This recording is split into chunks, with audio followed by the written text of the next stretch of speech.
My name is Elina. I used to have a brother. His name was Dylan. He disappeared in the summer of 2009.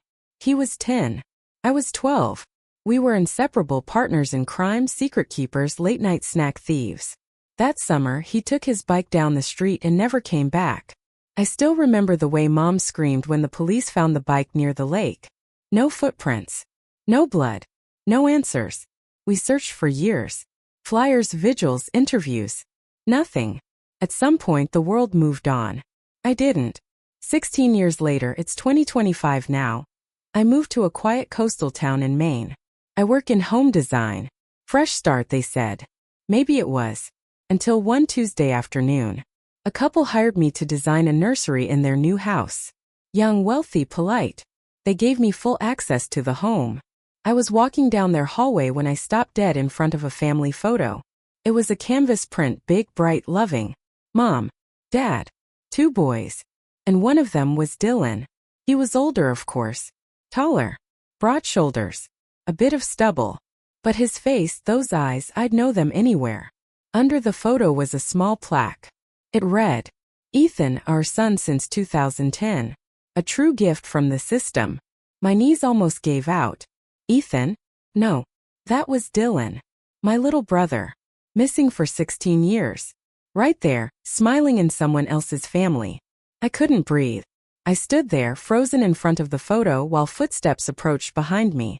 "Oh, that's one of our favorite pictures," the woman said warmly. Her name was Claire. Mid-30s, glowing, pregnant. She smiled at the image like it held her whole heart. "That's Ethan," she continued. "He's our oldest. We adopted him when he was around 11, I think. A late placement. Took some time for him to adjust." I forced a nod, pretending to study the frame, my fingers trembling. 11? That would have been 2010, the year after Dylan vanished. "He doesn't talk about where he came from," Claire added. "We tried asking early on, but he just shut down or say he didn't remember." My voice cracked when I spoke. Where did you adopt him from?" Claire tilted her head. "A state agency in Massachusetts." "Why?" I had to lie. Quickly. "Oh, no reason. He just looks familiar." She smiled. "He gets that a lot. Pretty unforgettable face."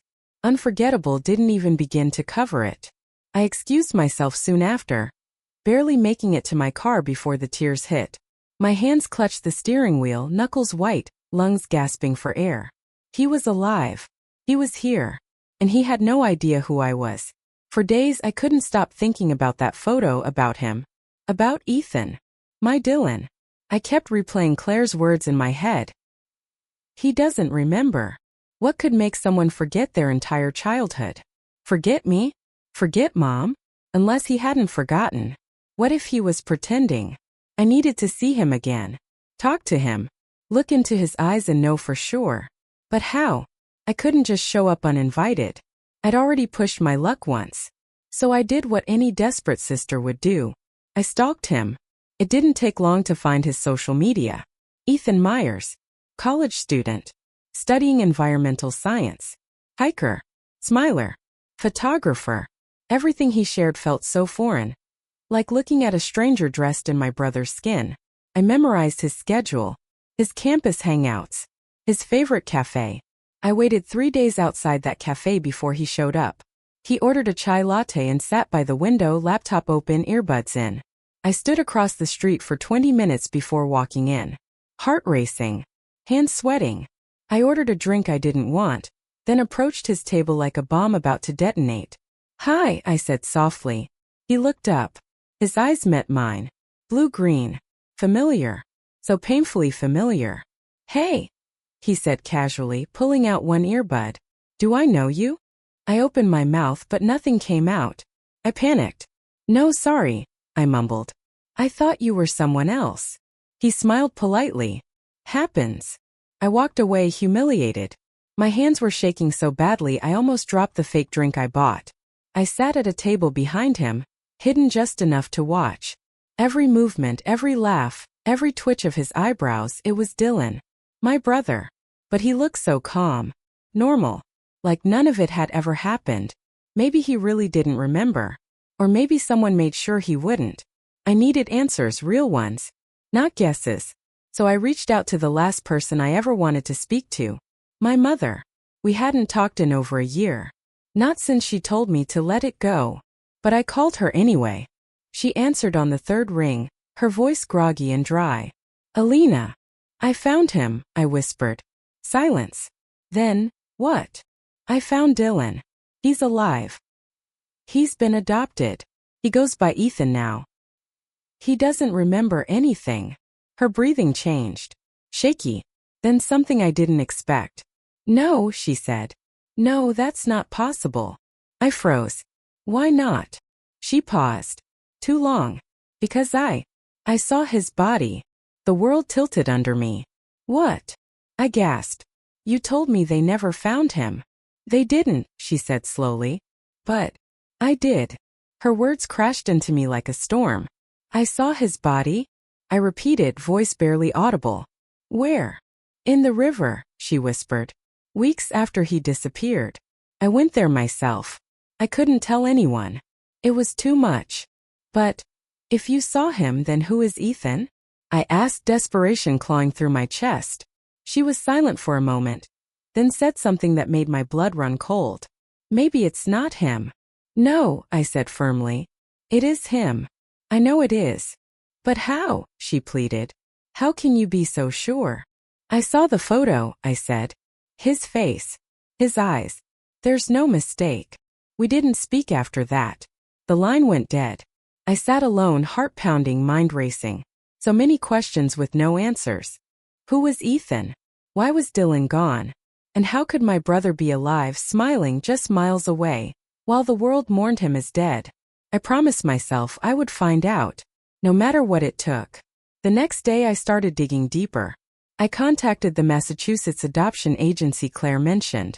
They were hesitant at first, standard protocol and all, but after I explained I was looking for a missing family member, they agreed to send me some non-confidential info.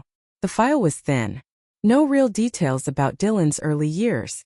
No records about his birth parents. Just a few notes about his placement date and that he was found abandoned. But there was something else. A name. Caseworker, Sarah Milton. I Googled her immediately. She was a social worker specializing in foster and adoption cases, retired now but still reachable. I called her the next morning. Her voice was kind but cautious. Yes, I remember that case, Sarah said after I told her who I was searching for. It was complicated. He was found alone near a riverbank, scared and confused. We never found his parents. I asked about the adoption. He was placed with a wonderful family, the Myers. But her voice dropped. There were signs he had been through trauma. He refused to talk about his past. I swallowed hard. Did you ever suspect something more? Something wrong. Sarah sighed. There was one thing. Some documents were missing. Important ones. We never got a full picture of where he came from. My mind reeled. Missing documents. A brother declared dead by some, alive by others. An adoption shrouded in mystery. I knew then that this wasn't just about lost memories. This was something bigger. Something someone wanted to keep hidden. That night I couldn't sleep. Images of Dylan, no Ethan, haunted me. His smile in that photo. His eyes that seemed to hold secrets. I pulled out an old box of childhood memories from the attic. Dusty photos, birthday cards, scribbled drawings. Among them, I found a faded notebook Dylan had kept. A diary from 2008. Flipping through the pages, I saw a child's handwriting, nervous and hurried. But one entry stood out. I'm scared of the man in the black coat. He watches me by the river. I don't tell Mom. I don't want to be taken away. My heart raced. Who was this man?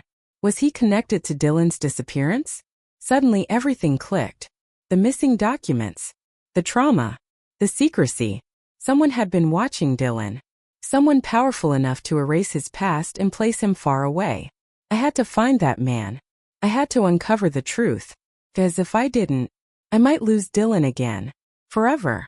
The next morning, I decided to visit the river Dylan mentioned in his diary. It was early spring and the air was still crisp, with the scent of damp earth and budding leaves. Standing at the riverbank, I scanned the area carefully. The water moved slowly, reflecting the pale sky. Somewhere nearby, ducks quacked softly. I remembered Dylan's words. The man in the black coat watching him here. As I walked along the edge, I spotted something half buried in the mud. A small rusted metal locket. I picked it up carefully and opened it. Inside was a faded photo of a young boy, unmistakably Dylan, with a woman I didn't recognize. On the back, a name was etched. Mara. Who was Mara? A relative? A friend? Someone connected to the man in the black coat? I tucked the locket into my pocket, my mind racing. This was the first real clue I'd had in years. And I wasn't about to let it go. I spent the next few days researching Mara. Online searches, public records, social media. Nothing concrete, but a few scattered mentions in old newspaper archives. One article caught my eye. A report from 2007 about a woman named Mara Collins who disappeared mysteriously from a nearby town. She was last seen wearing a black coat. Could she be the same Mara from the locket? I reached out to the local police department for any information but was met with vague responses. An open case. No new leads. Ongoing investigation. Frustrated but undeterred, I decided to visit the town where Mara lived. The place was small, the kind of town where everyone knew everyone else's business. At the local diner, I met an elderly man who remembered Mara. She was kind but troubled, he said quietly. Always looking over her shoulder. Said someone was after her and the boy. My heart clenched. The boy. Dylan. Who was chasing them? And why? I realized this mystery was bigger than just a missing brother. It was tangled in secrets that reached far beyond my family. And I was standing right in the middle of it. That evening I sat alone in a small motel room, piecing everything together. Mara, the mysterious woman who disappeared wearing a black coat. Dylan, my brother, scared of a man in the same coat near the river. And now Ethan, my brother reborn in another family. Why had they both vanished? What had forced them apart? Suddenly my phone buzzed. A message from an unknown number. If you want to find out the truth, meet me at the old mill by the river at midnight. Come alone. My hands trembled as I read the text. Was this a trap? Or my only chance? I didn't hesitate. At midnight, wrapped in my coat, I headed to the mill. The old structure creaked under the wind's breath, shadows dancing through broken windows. A figure emerged from the darkness. Elina, the voice whispered. It was Sarah Milton, the caseworker. I know what happened to your brother, she said. But it's not safe to talk here. She handed me a small envelope. Everything you need is inside. Be careful. Before I could ask, she vanished into the night. My heart pounded. The truth was closer than ever, but so was danger. Back in my motel room, I tore open the envelope with shaking hands. Inside were old documents, photos, and a worn-out letter. The letter was from Mara, dated 2009. I'm hiding.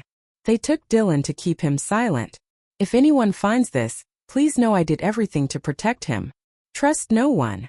The photos showed Mara and Dylan together, smiling faintly, but also pictures of a man in a black coat watching from a distance. One photo was of a government building, official-looking, intimidating. My blood ran cold. Who were they? I realized this wasn't just a family tragedy. This was something much bigger, something that involved secrets some people would kill to keep. I had to keep going. For Dylan. For Mara. For the truth. The next day, I decided to confront Claire and her husband. I needed answers, no more hiding. I called Claire and asked if I could visit. She hesitated but agreed. When I arrived, the house felt warm and inviting, but my nerves were on edge. Claire greeted me with a cautious smile. I found some things, I said, pulling out the photos and letter. Her face paled. We never knew about any of this, she whispered. Her husband stepped in. We adopted Ethan because we wanted to give a child a better life, he said firmly. We never asked questions about his past. I looked at Ethan's room, decorated with photos, toys, and a small collection of hiking gear. Has he ever mentioned a woman named Mara? Or anyone watching him? I asked. Claire shook her head. No. But now I'm scared. If someone wants to hurt him, we have to protect him. Suddenly, this wasn't just my fight anymore. It was all of ours. That night, I stayed up late, planning my next steps. I couldn't just wait for Dylan to remember or for the past to catch up. I needed to find the man in the black coat. I researched every missing persons case, every unsolved crime near the river from those years. Patterns emerged: strange disappearances, unexplained sightings, and silent threats. And then a name: Victor Kane. He was a shadowy figure connected to several disappearances in the area.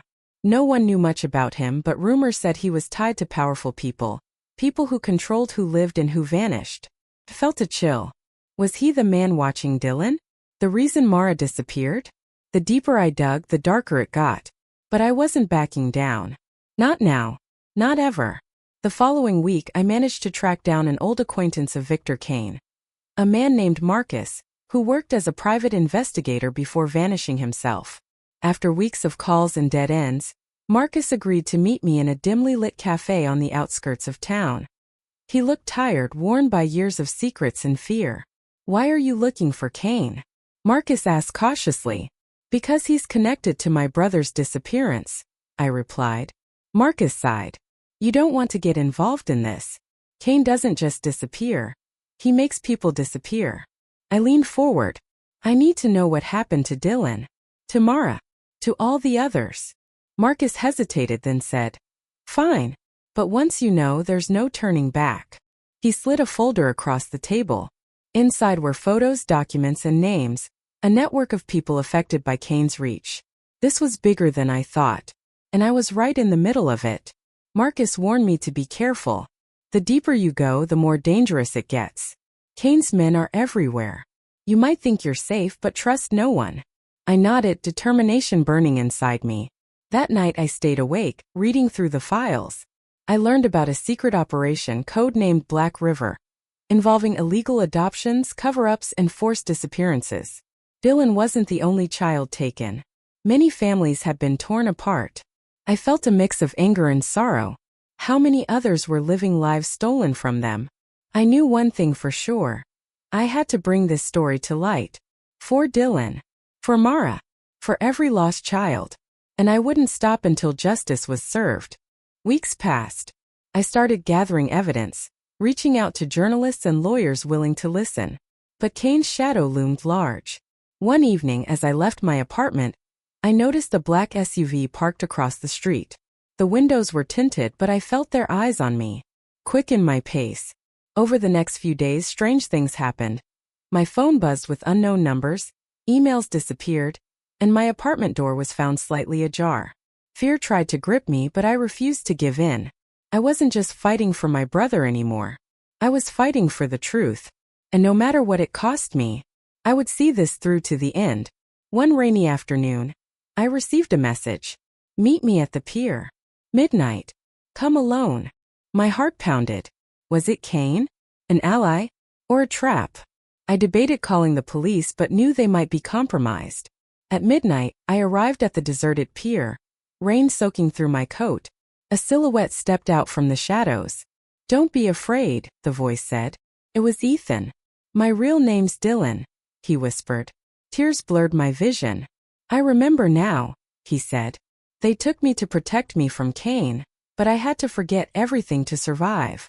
We embraced, the years of pain melting away. But our fight was far from over. Together, we would uncover the full truth, and finally bring those responsible to justice. Days later, Dylan and I began reaching out to others affected by Kane's operation. Slowly, a network formed. Families reunited, stories shared, courage rebuilt. We worked with journalists to expose Black River to the world. The investigation led to arrests and long overdue trials. Though justice was messy and incomplete, it was a start. And through it all, Dylan found his voice again. We rebuilt what was lost piece by piece. Our bond, once shattered by years of silence, grew stronger. Because sometimes, even the darkest secrets can't hide the light of family. And no matter how far someone disappears, love will always find a way back. Now, as I look back on everything, I realize this journey changed me. It taught me about resilience, hope, and the power of never giving up. My brother's disappearance was only the beginning. A thread pulling me into a world of secrets, danger, and heartbreak. But it was also a story of survival, of finding truth in the shadows, and most importantly, of the unbreakable bond between siblings. This is not just my story. There's two. And it's only just beginning. Thank you for following this journey with me. If you've ever felt lost, forgotten, or alone, remember, the truth has a way of coming out, and family ties are stronger than any darkness. Don't forget to like, subscribe, and hit the notification bell to hear more stories like this. Until next time, take care of your loved ones, because you never know when a missing piece might come back into your life. This is Elina's story, and it's far from over.